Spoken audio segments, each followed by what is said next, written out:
campagne. Donc que ça sur le mot qu'on bengi ça va congolais donc on le dit congolais baya on fait solo ni les awa le 9 décembre. Bon, le 9 tu as invité RDC Monde.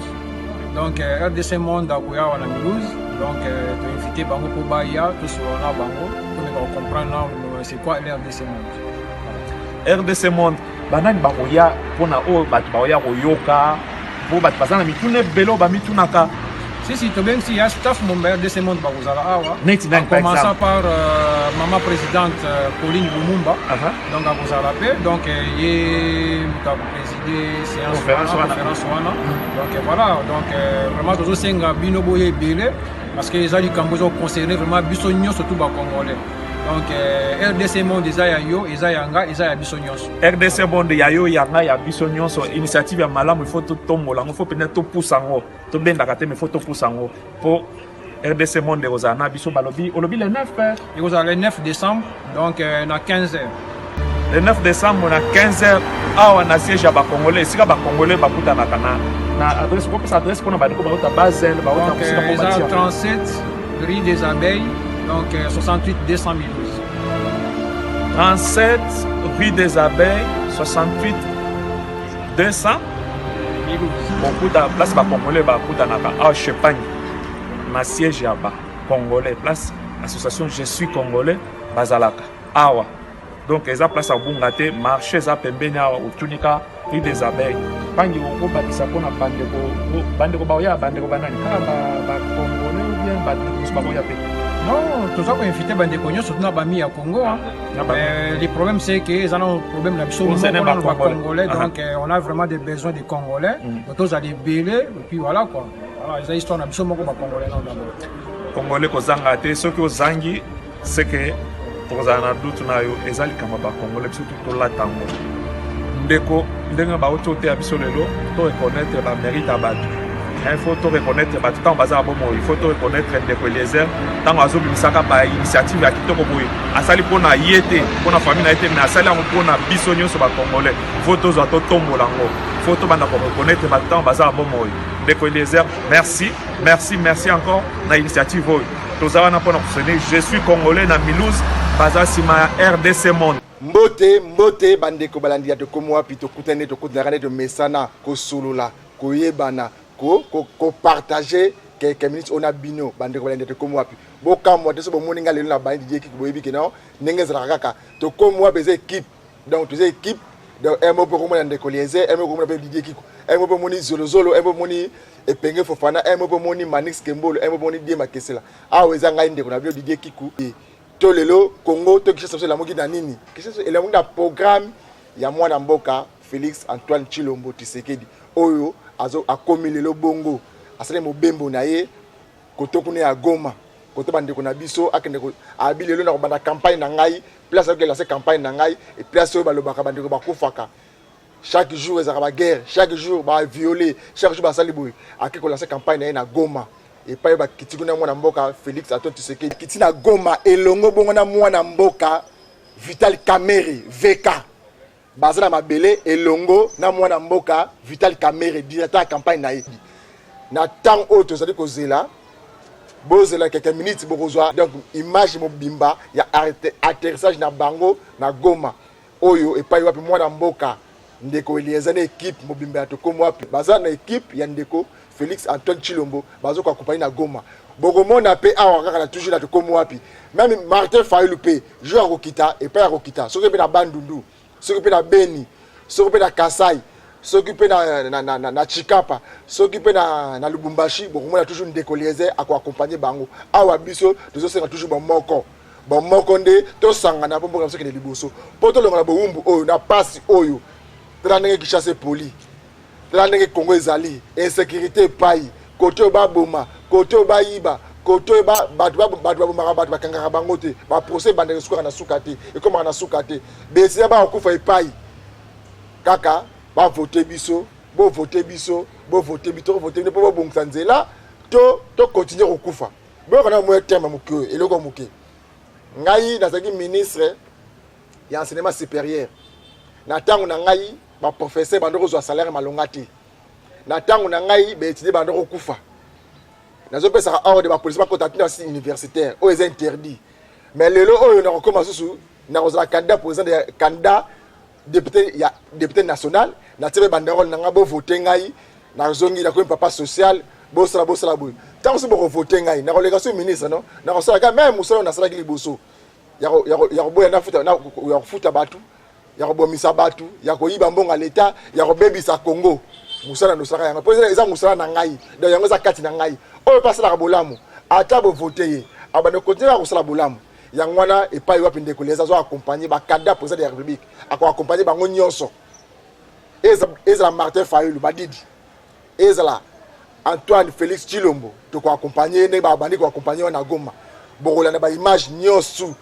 descente na bango na Goma ti place ba kosuka na to komo wapi na ndeko les to koma ndenge bo mesina kolandango na lelo o to betene mo lisolo muke bo ebi dossier to bandaki ana to komo wapi dossier ya lupango o ya Uvira 56 oyo mona commune ya Gombe et pas wapi général Kanyama afandaka to résidence général Kanyama oyo ba problème kotoyo révérend Kim kotoyo papa Kachatwali nani le vote propriétaire à lupango wana kotoyo pe l'état le binga yo lupango na ngai nani le vote propriétaire à lupango wana to ko ça bien extrait ya be étudiant ya révérend Kim ndenge bazali kolela na mboka oyo ba ONG bazora subvention à l'état te l'état appuyera ba privé te privé à ce moment le pango na yena Gombe le ko ba problème bolanda muke be étudiant révérend Kim ndenge ba leli na miko ndeko liese que place wana je n'ai qu'à nyamaza za place na bango banga basala il faut basala ka be examen na bango basala ba stage professionnel de place banga basala matériel moderne ba pratique na bango ya médecine pour basala ki na ngote place wana nde ba machine na bango bande ko tonga ngo format professionnel oyo ba tunyo sur Afrique centrale ba ko bénéficier na moi stage professionnel ya médecine moderne bolanda déclaration bande ko référent Kim ba le ba kinini na micro ya mona mboka ndeko lezer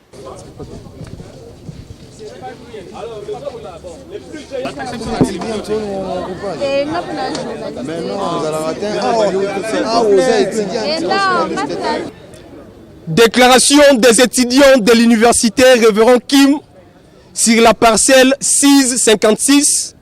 avenue Uvira, dans la commune de la Gombe, occupée illégalement par le général Célestin Kanyama. Nous, étudiants de l'université Révérend Kim, unis comme un seul homme, monta au créneau pour dénoncer le comportement incivique du général Célestin Kanyama, tendant à démystifier la justice de la République démocratique du Congo et voire même le président de la République, son Excellence Joseph Kabila Kabange. Pour rappel, le couple Révérend Kim a fait don d'une villa pour érection d'une clinique universitaire dont le général Célestin Kanyama occupe illégalement, voire par défi depuis 2014, que fort de son droit de propriété et conformément à l'article 34 de la Constitution de la République démocratique du Congo tel que modifié à ce jour, Révérend Kim a saisi la justice en vue de déguerpir les précités. Qui ayant eu gain de cause au premier, tout comme au dernier degré, précisément sous l'arrêt 34.915, mis définitivement fin à tous ces procès et diligenter la procédure de l'exécution de cette décision ayant acquis la force de la chose jugée ainsi que la force de la chose jugée. C'est avec regret qu'on a pu vivre un spectacle désolant et de mauvais goût où le général Célestin Kanyama, officier général de son État, juriste de surcroît, va obstruer à l'exécution d'une décision judiciaire en usant les éléments de la police nationale congolaise pour ce faire. Étant donné que la justice est rendue au nom du peuple congolais, les arrêts et les jugements, ainsi que les ordonnances des cours et tribunaux sont exécutés au nom du chef de l'État en vertu de l'article 149 de la Constitution. Ces comportements est sans nul doute démontre à suffisance que l'individu défie tout un peuple et l'autorité du président de la République, son Excellence Joseph Kabila Kabange, et réduit en néant tous les efforts consentis par son Excellence Joseph Kabila Kabange de restaurer l'état de droit en République démocratique du Congo, où nul ne peut être au-dessus de la loi et que la force reste à la loi. Par ailleurs, notre faculté de médecine risque d'être perdante pour manque de cliniques universitaires, conformément à l'instruction 020 du ministre de l'Enseignement supérieur et universitaire, alors que nos autorités de l'université ont déjà pris des précautions en achetant une parcelle catoncée. C'est pourquoi, ayant dénoncé ce comportement incivique du général Célestin Kanyama, nous faisons appel aux autorités politiques, civiles et militaires ainsi que judiciaires de se saisir de ces dossiers et de rétablir la justice distributive, juste et équitable, avant que cette situation ne dégénère. Nous comptons, dans un délai de 72 heures, faire l'appel à tous les étudiants de la ville de Kinshasa du fait que ce fonds est destiné à ériger une clinique universitaire pour la pratique des étudiants en médecine, tant de l'université Révérend Kim que des autres universités, de se liguer derrière nous comme un seul homme et descendre dans la rue pour protester ces comportements, surtout dans cette période électorale excellente sans délai. Nous vous remercions. Bandeko balandia to komwa bosi kolanda bandeko be étudiant ya référent Kim eza passe pe mawa mboka oyo ba ONG baza na servation moko te l'état qui para bango ba prouver baza soutenité mais moi na ma prouver na mbongo na passe azuma place na ye l'état yeko s'accaparer nani boni lupango oyo si c'est vrai zaki ya l'état mais l'état lo batte c'est repesa papa kachatwale mais l'état lo batte c'est repesa référent Kim lo ba tala makamune komi ko lupango azomo wana te oya mal lupango na ngai papa kachatwale lupango na ngai référent Kim lupango na ngai lupango za ya nani lupango za ya nani bolingo bula bima tama papa me ko yana comme si ote to lobaki ministre ya urbanisme ba place la bino de ngwana ti bo fandi ka calme car le chef a dit mais bon kende yango e be étudier bazo kufa ministre ya enseignement supérieur et universitaire place ko kende yango yo na ouvrir à 56 otala bande ko na biso référent Kim aza ONG za privé o aye ko matsa mwa muke niveau ya étude to pe ya université ya mboka Congo aye ko chabino point o bi place mi ko kakate ya ko bagisa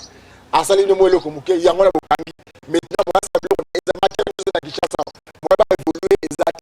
ba étudier bazo tanga pane moi ba stage exact siko bale bazo ma perdant eza biso ba congolais to ba étranger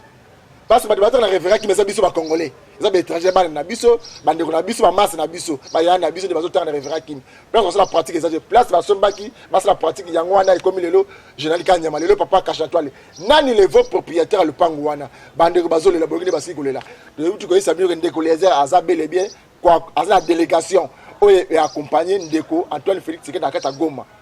baza na Goma na miso de ba ko egele na Goma na quelques minutes ça ko ya pour repasser ba image bo senti Goma eza tombé to za tombé te Goma ko ite bo senti na quelques minutes ça ko ya bo senti force ya to comme moi pour Kilimbo Bimba ndeko yo sarabino o eza biso sema lisu ko lisu o aza na moi soutien a bengi toujours les numéros za bar la télévision na okozwa bana ko lupango ba ko pesa moyen ni ko continuer ndeko liaise moi oyo moi le sungi oyo eko accompagner na ba fiche ne bazo kolonga ba fiche na nzela ne bazo kata ba papier na ye eza passe na mbongo ya passe mutati mo ba fiche yo oza ministre oza candidat président de la République oza ki questeur oza ki oza na mbongo à l'état mais mutu aza débrouillard privé moi biloko passe ozo ka suko longola yango ndeko to zabi mite ya malamu te ya mboko ndebo to kosenga mboko ekene liboso ndebo to kosenga inte na mboka oyo boye na mobulu aboye inte ko takate totika bakanda kanda na kandeng balobaki asala musala na ye bandeko nyonso oyo bazomona kenda nde mwana mboka accompagner ndeko na biso Antoine Félix Tshilombo azana parti prité biso na to comme to sera unité ya opposition bon moko to accompagner Martin Fayulu ndenge ba to accompagner Félix Tshilombo Tshisekedi ndenge ba to accompagner Martin Fayulu partout au linga to kende to comme moi pe jatu sima na bango to senga bon moko ne to kene liboso to pesi mbote na bilonyo so Rolanda biso ba vena biso Silva na Allemagne ba vena biso Clotaire na Paris to pesi bilonyo so mbote sike bozali boza toujours branché dans des colonisations to kokoma na moi mukolo pangu kala mingi te bozwa donc na bozwa image fraîche atterrissage forcé ya mwana mboka Antoine Félix Tshisekedi na mabele na ye ya Goma ekitaki ezaki ndenge nini bokozonga kala mingi te to pesi bilonyo so mbote sike bozali bozala calme kimi ya nzambe ezaka ta mbote na bino nde to kutani de quelques minutes ozolanda biso boza exclusivité ya Goma.